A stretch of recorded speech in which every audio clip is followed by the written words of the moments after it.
Avatar 2, la voie de l'eau. Pourquoi la voie de l'eau? Selon mon analyse de la bande-annonce, le réalisateur James Cameron a exploité les différentes propriétés de l'eau dans son film.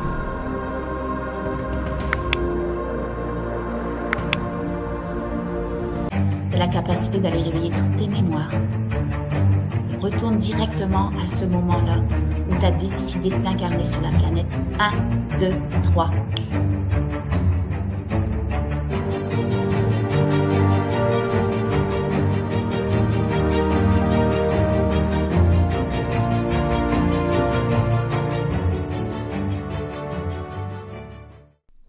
Aujourd'hui, je te fais une analyse de la bande-annonce du prochain film Avatar 2, la voie de l'eau. Une analyse qui sera ensuite suivie d'une séance d'auto-hypnose pour une transformation et une transition vers le nouveau monde. Tu pourras profiter de cette séance de méditation auto-hypnose totalement gratuite en cliquant sur le lien en dessous de cette vidéo. Selon moi, il y a beaucoup de sens cachés non seulement à travers la bande-annonce, mais aussi dans le titre lui-même. Avatar 2, la voie de l'eau. Pourquoi la voie de l'eau? Selon mon analyse de la bande-annonce, le réalisateur James Cameron a exploité les différentes propriétés de l'eau dans son film. Et après t'avoir exposé dans cette vidéo plusieurs hypothèses que j'ai émises en décortiquant les différentes séquences de la bande-annonce d'Avatar 2, après ça, j'userai de plusieurs de ces propriétés de l'eau dans une auto-hypnose que tu pourras écouter et réécouter pour son côté libérateur et transformateur. D'abord, je vais t'expliquer mes hypothèses concernant le côté sombre et négatif de l'usage de l'eau qui ressort de cette bande-annonce selon moi. La propriété d'infiltration et de destruction de l'eau dont les militaires ennemis vont se servir pour envahir le nouveau territoire des navires. Puis, je vais t'expliquer mes hypothèses de propriétés bienfaitrices, positives et avantageuses de l'eau dont les navires vont se servir dans le film. Celles de la conception, de l'enfantement, de la création, de la purification, de la réparation, de la régénération, de la renaissance et de la transition vers le nouveau monde qui émerveille, ce côté d'entraide, de symbiose, d'harmonie, d'amour et d'interconnexion. Bien sûr, dans toute cette vidéo, garde bien en tête l'idée que tout ce dont je vais te parler est simplement des hypothèses face à la bande-annonce d'Avatar 2 et non des vérités absolues. Première hypothèse, par la voie de l'eau, James Cameron peut faire référence à l'eau pour sa capacité d'infiltration, de flux et de force inarrêtable. L'eau a la capacité de s'infiltrer partout. C'est par la voie de l'eau que les militaires ennemis se permettent de s'infiltrer dans le nouveau territoire aquatique des navires. Le flux de l'eau leur permet d'être inarrêtable et de forcer le passage à travers les éventuelles défenses. Les militaires avaient été incapables d'anéantir le peuple Na'vi par la voie des airs dans le premier Avatar. Donc dans la bande-annonce d'Avatar 2, on les voit emprunter la voie de l'eau comme stratégie pour percer la garde des Omaticaya. On peut aussi percevoir ce côté stratégie en voyant dans la bande-annonce l'araignée industrielle. Comme toutes les araignées, elle tisse sa toile artistique et stratégique pour pouvoir capturer sa proie et ensuite la manger. Comme leur araignée robotisée, les militaires peuvent aussi s'infiltrer en grands stratagèmes par la voie de l'eau pour aller au cœur du peuple des navires. Ils font preuve d'une autre stratégie selon moi pour s'infiltrer au sein des indigènes. Je fais un parallèle entre la conscience sombre et les militaires, car les énergies de l'ombre ont toujours survécu sur la Terre en revêtant leur costume d'humanoïde. Comme les militaires du film Avatar 2, qui ressurgissent sur Pandora en revêtant le costume bleu des Na'vi pour passer inaperçus dans le monde des Omaticaya. Comme des caméléons, ils intègrent un avatar à la peau bleue pour se fondre dans leur environnement extérieur. Deuxième hypothèse. Aussi le titre « La voie de l'eau » peut évoquer la propriété érosive de l'eau, créant l'érosion par la force de son passage. Il peut évoquer sa capacité puissante de destruction, comme pendant les inondations, les tsunamis, comme si les attaquants des navires pouvaient aller chercher ces attributs destructifs en eux par la voie de l'eau pour tout emporter à leur passage et pour détruire le peuple indigène des Omaticaya.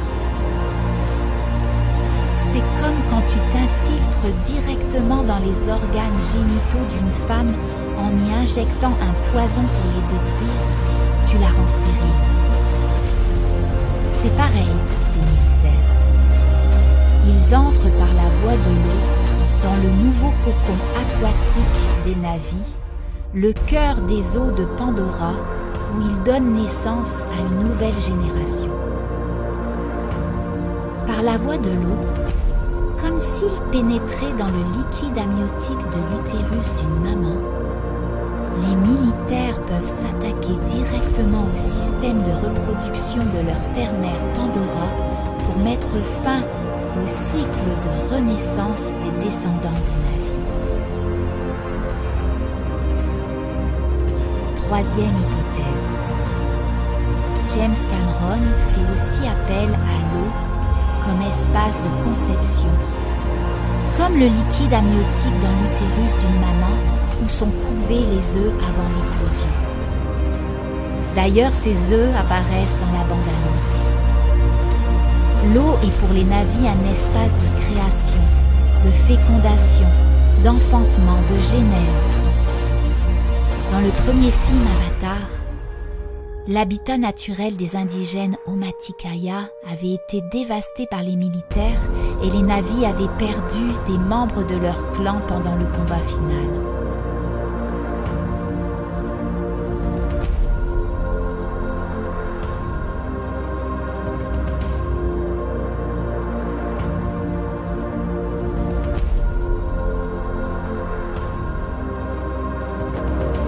Et dans la bande-annonce Avatar 2, on peut voir les Na'vi retourner au cœur de leur terre-mère dans ses eaux, dans le ventre de leur maman, pour pouvoir y donner naissance à de nouveaux enfants par la voie de l'eau.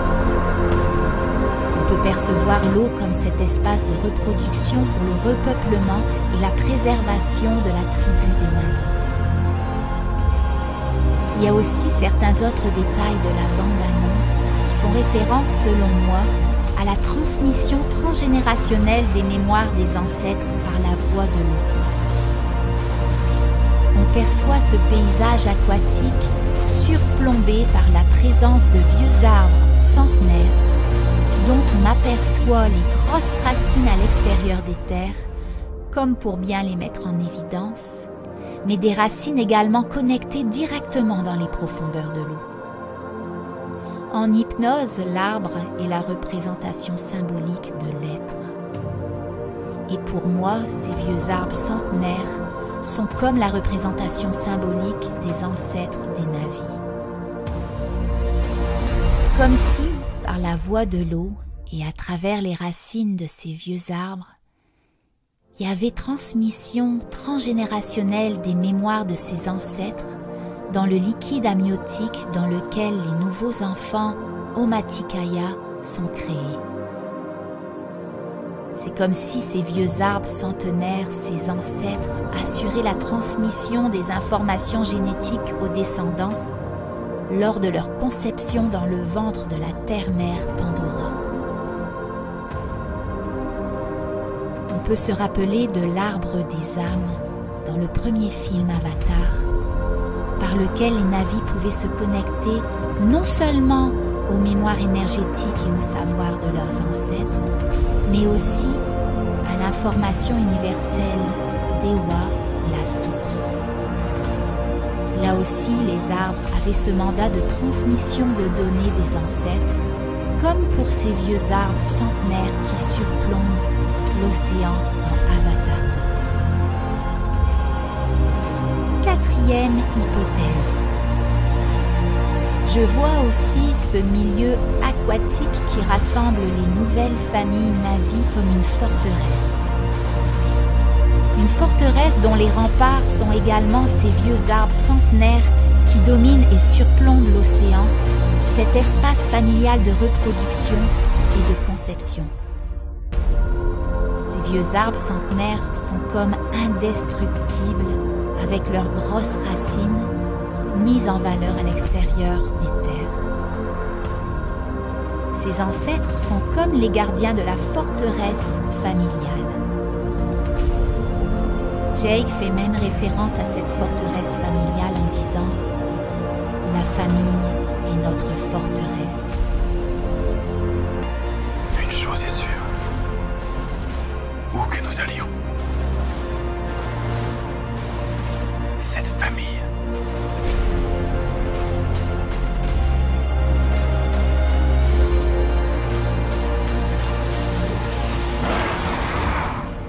sera notre forteresse.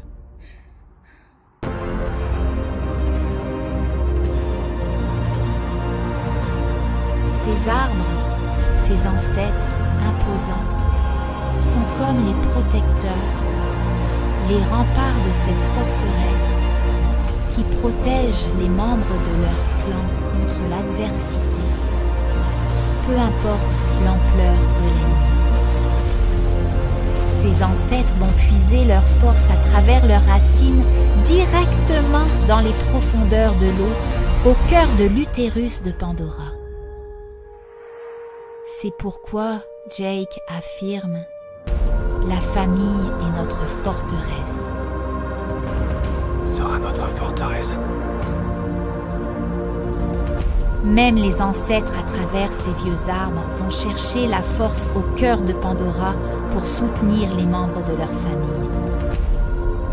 L'union fait la force. La famille est notre forteresse. Aussi dans la séquence où toute la famille des Omaticaya est rassemblée pour déployer ses armes, tous les pieds dans l'eau, cet espace de reproduction du clan, cette famille est réunie autour de l'indigène enceinte, autour de cette mère qui enfante. Comme une fourmilière dans laquelle chaque fourmi œuvre à protéger et nourrir la reine qui assure la survie de son espèce. On perçoit encore là que l'union de la famille fait la force, que la famille est notre forteresse comme le dit Jake. Une chose est sûre, où que nous allions, cette famille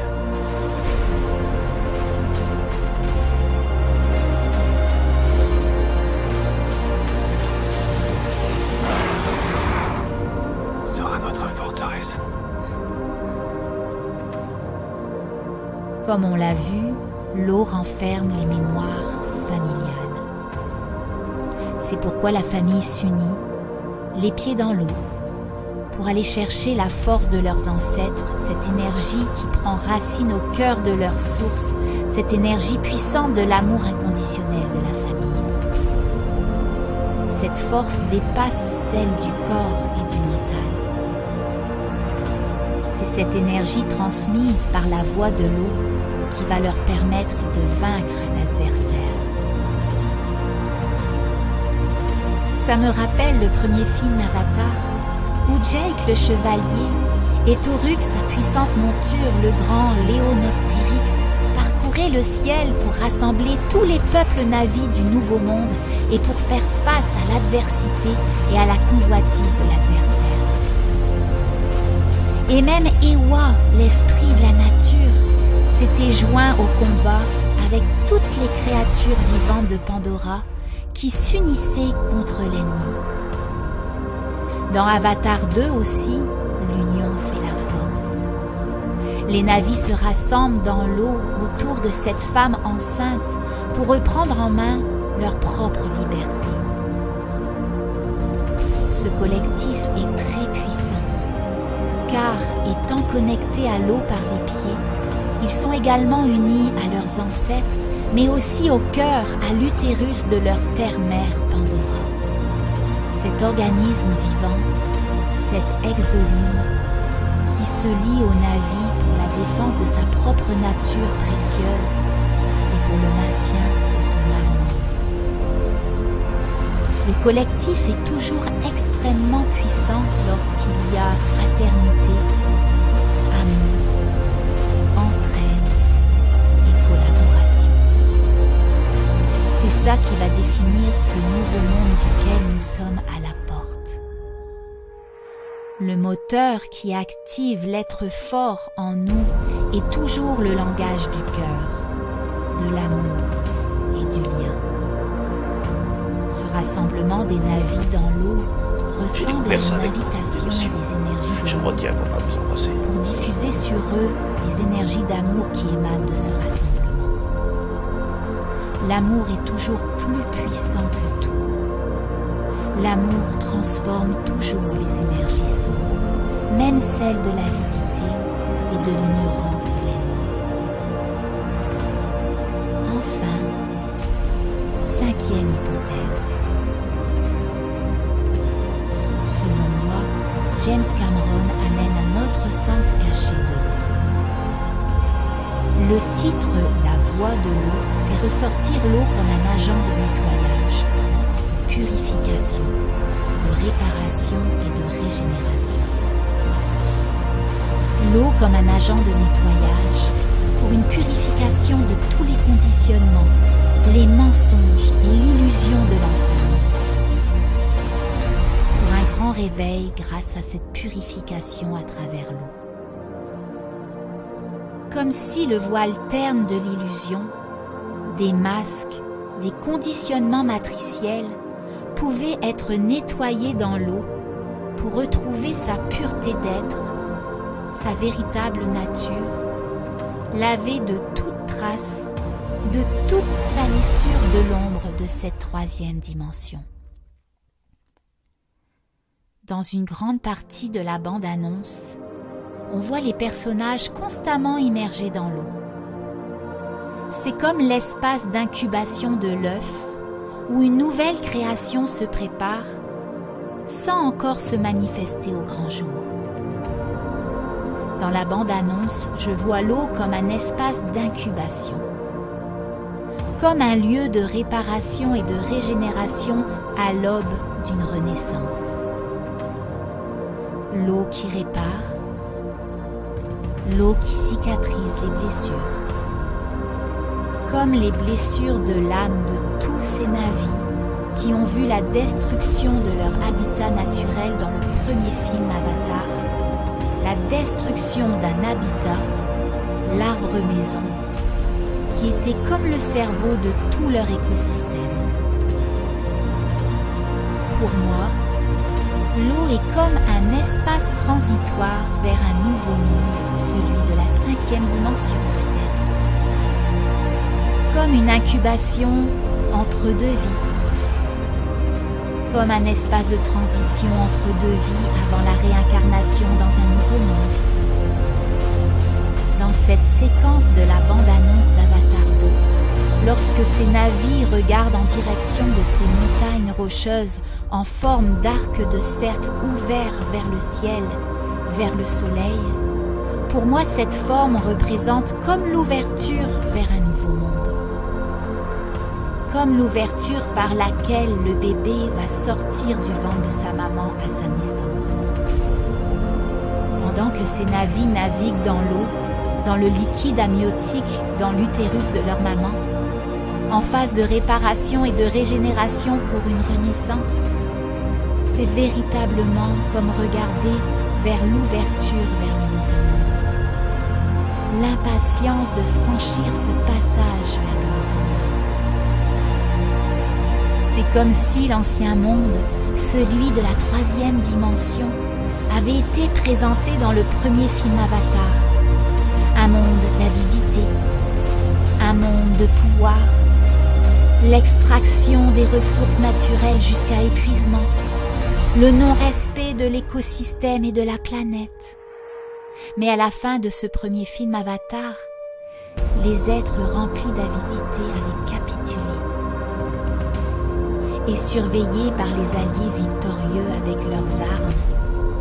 Ça ressemblait pour moi à la fin d'une guerre, pour un retour à la paix. Ça me fait penser aussi à tous les êtres bienfaisants qui s'unissent actuellement pour la lumière, à l'aube du nouveau monde. Ce nouveau monde d'entraide, de tolérance, d'union. Comme l'union des différences, incarnée par la naissance de différentes espèces humaines et navies dans la même famille, les enfants de Neytiri et Jake. Ce nouveau monde de respect et de symbiose avec l'écosystème de la planète.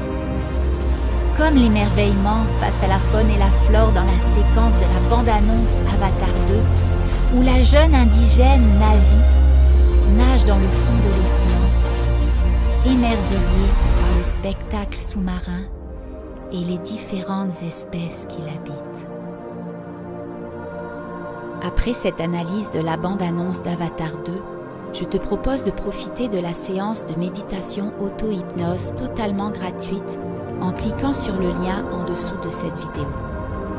Tu pourras t'installer confortablement pour cette séance qui va te permettre non seulement de vivre ta propre expérience de ce monde merveilleux, mais aussi de sortir de cette matrice et de créer ta propre réalité. Alors clique sur le lien dans la description de cette vidéo et ouvre la porte de ce champ de possibilités infinies et illimitées du nouveau monde auquel tu auras peut-être bientôt accès dans cette réalité. Bonne écoute!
Cette famille.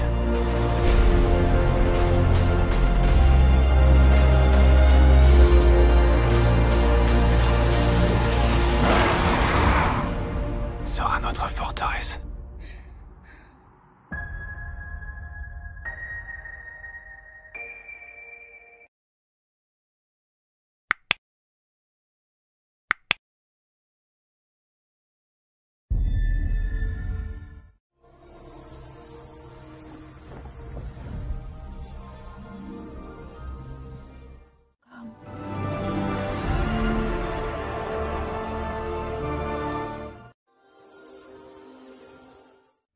Legend has it that one day, a new king woke up.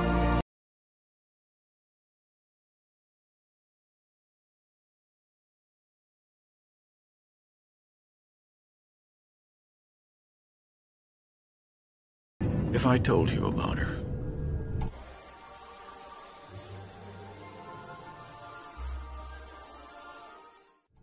the princess without voice, what would I say?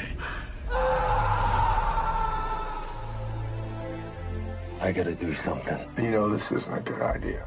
It's crazy, but this is all I got. Standing by for your go.